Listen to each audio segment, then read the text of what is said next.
Assalamu alaikum wa rahmatullahi wa barakatuhu. J'espère sincèrement que vous allez bien. Alhamdulillah. Donc, il y a un frère musulman qui aurait choisi 4 points sur lesquels il se serait basé pour croire au Coran au détriment de la Bible. Mais il y a un chrétien qui n'est pas d'accord, qui vient nous donner quelques arguments selon lesquels il faudrait qu'on croie en la Bible au détriment du Coran. Donc, nous allons écouter quels sont les points qui nous avancent. Est-ce que c'est du sérieux? Et là, nous allons raisonner tous ensemble. Écoutons. Bismillah. Points dans la Bible qui m'ont fait choisir le Coran. Alors d'après toi, le Coran est plus sûr que la Bible. J'aimerais t'amener à une réflexion en 3 points. Mais ça c'est normal, le Coran ne peut être plus sûr que la Bible. Le Coran a un auteur, et c'est Allah Azza wa Jalla, le créateur des cieux et de la terre. Surah 32 verset 2, la révélation du livre émane, nul doute là-dessus, émane du Seigneur de l'univers. Donc c'est c'est Allah Azza wa Jalla, c'est lui l'auteur du Coran. D'accord? Alors que la Bible, on ne connaît pas qui a écrit la Bible. On ne sait pas, la Bible a été révélée par qui? À qui Dieu a révélé la Bible, on ne connaît pas. Quand est-ce que Dieu a révélé la Bible, on ne connaît pas. Comment il a révélé la Bible, on ne connaît pas. Le mot Bible n'existe pas dans la Bible. Donc toi, tu t'attends à quoi? Tu t'attends à quoi toi-même? Le Coran, c'est la parole d'Allah Azza wa Jalla. Tu vois, donc c'est normal que le Coran soit plus sûr que la Bible. Ça a d'auteur, ça n'a pas d'auteur. Tu veux comparer quoi? Allons-y. Premier point. La Bible, 600 ans plus tôt, mon gars, elle annonce que si un autre évangile est apporté, et que si cet évangile est même donné par un ange qui descendrait du ciel, celui-ci serait rejeté de Dieu. Tu peux me dire, selon les musulmans, comment le Coran a été donné? Par un ange qui est descendu du ciel, non? À ton avis, c'est un hasard? Non, c'est pas un hasard. D'abord, quand tu me parles de la Bible, tu dis 600 ans plus tôt. La Bible, tu me parles de quelle Bible? La Bible de 81 livres, la Bible de 113 livres, la Bible de 66 livres, la Bible de 32 livres, la Bible de 5 livres. Tu me parles de quelle Bible? D'abord, il faudrait préciser ça. D'accord? Il faudrait vous entendre d'abord sur laquelle des Bibles on doit retenir. Ça fait un. Ensuite, quand tu nous dis un autre évangile va venir, je pense que tu fais référence à Galates 1, verset 8, c'est un autre évangile vient. Mais dans ta propre Bible, tu n'as pas lu le livre d'Apocalypse 6, Apocalypse 14, verset 6. Allons-y, lisons, écoutons tous ensemble.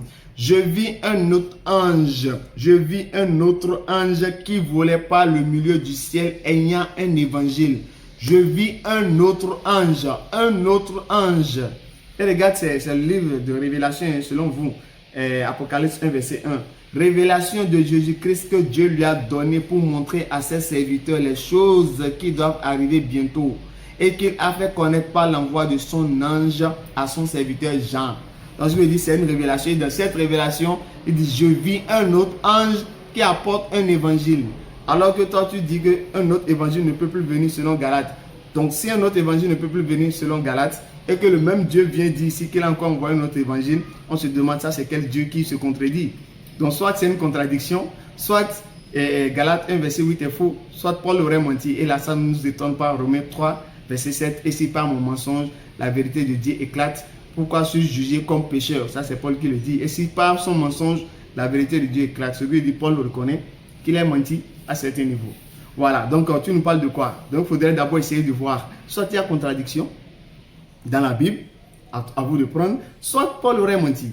D'accord? Donc il faut laisser le Coran de côté, essayer de gérer ce problème-là d'abord. Donc tu ne proposes rien de sérieux pour qu'on puisse douter du Coran. On avance, allons-y.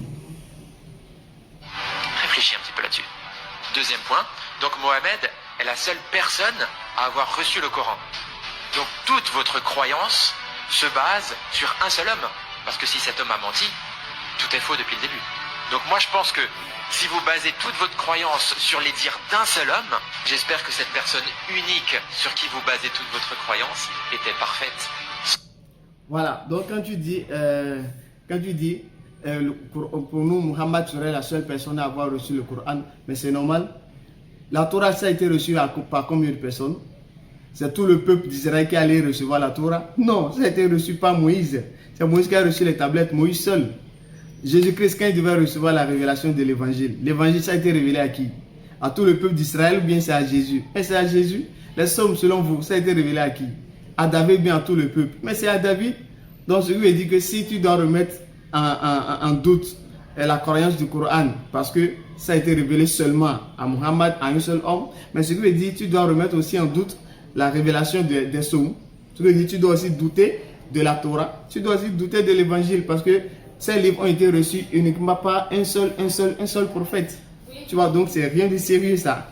Ensuite, si tu nous dis que Muhammad sallallahu alayhi wa sallam, si c'est lui qui doit recevoir le Coran et qu'on doit baser notre foi seulement en lui, mais ça c'est archi faux. Les musulmans ne croient pas seulement à Muhammad sallallahu alayhi wa sallam. Surah 3 verset 84, nous ne faisons aucune différence entre les messagers. Également Surah 57 verset 21, hâtez-vous vers un pardon de votre Seigneur ainsi qu'un paradis aussi vaste que les cieux et la terre, préparé pour ceux qui ont cru en Allah et en ses messagers. Donc musulmans, nous croyons en Allah et en tous les messagers, pas seulement Muhammad sallallahu alayhi wa sallam.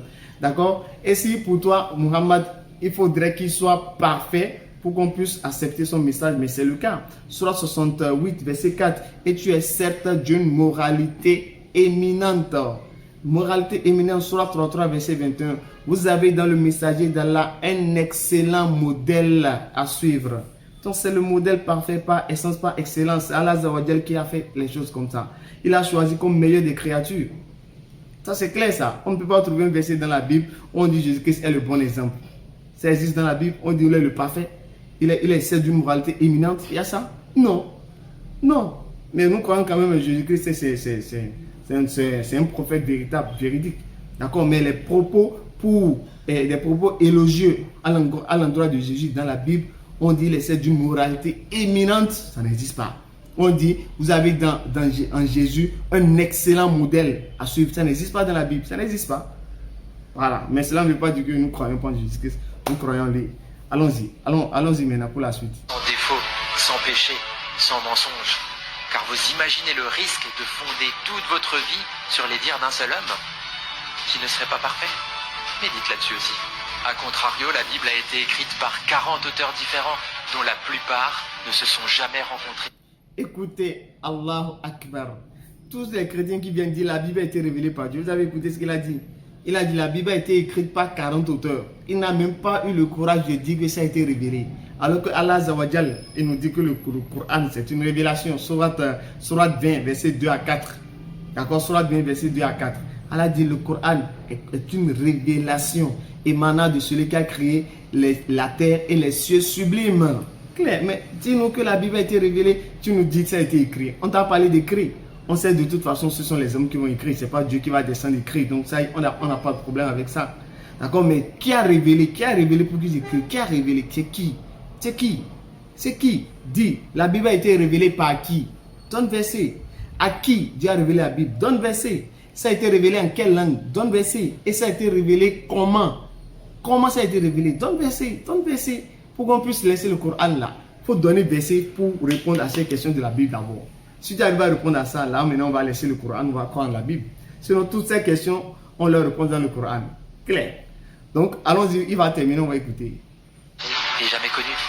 Elle a été écrite sur une période de 1500 ans. Verset. Et pourtant chacun des auteurs reprend la suite du précédent, sans le contredire, mais au contraire, en le confirmant et parfois même en le citant.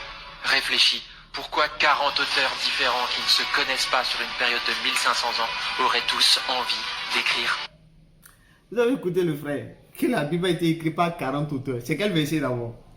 C'est quel verset? Donc tous les chrétiens. Écoutez, votre livre là. D'abord on ne sait pas c'est laquelle des Bibles d'abord, on ne sait pas. Mais on vous dit que ça a été écrit par 40 auteurs. Donc c'est depuis quand vous avez une fois entendu un livre qui a été écrit par 40 auteurs. Vous avez une fois écouté ça? Un livre qui a 40 auteurs. Même un livre qui a 2 auteurs. Vous avez une fois écouté? Il y a un livre, on dit ça là, c'est 2 auteurs, ou bien ça c'est 3 auteurs, ou bien ça c'est 10 auteurs qui écrivent. Vous avez une fois écouté ça? Vous avez une fois écouté. Maintenant, vous, votre livre là, c'est 40 auteurs. 40 auteurs. Et certains ne se connaissent pas. Ils ne se sont jamais vus. Il y a même des auteurs que, si eux-mêmes entre eux ne se connaissent pas, c'est vous qui allez les connaître. Ça veut dire qu'il y a des auteurs là qu'on ne connaît même pas dans la Bible. Donc, et c'est sur ça que vous fondez. Donc, c'est à ça, toi, tu veux qu'on croit un livre qui a 40 auteurs là. On n'a qu'à croire en ça. On n'a qu'à laisser un livre dont la révélation émane du Seigneur de l'univers. On laisse le Seigneur de l'univers pour croire en 40 auteurs. Le musulman est plus intelligent que ça. D'accord? Propose-nous quelque chose de sérieux pour qu'on puisse croire en la Bible. Sinon là, tu as dit qu'il n'y avait pas de contradiction dans la Bible. Selon vous, dans Matthieu 27, verset 44 et dans Luc 23, verset 39, combien de brigands étaient sur la croix avec Jésus? On sait que c'est 2. Maintenant, combien l'ont insulté? Combien l'ont insulté? Il faut lire les 2 passages. Ici, on nous dit que c'est les 2 qui ont insulté Jésus. Non, ici on nous dit non, c'est un seul qui a insulté Jésus. C'est contradiction, mais ce n'est pas contradiction. Au final, combien ont cité Jésus? Répondez à la question. Salam alaikum wa rahmatullahi wa barakatuh.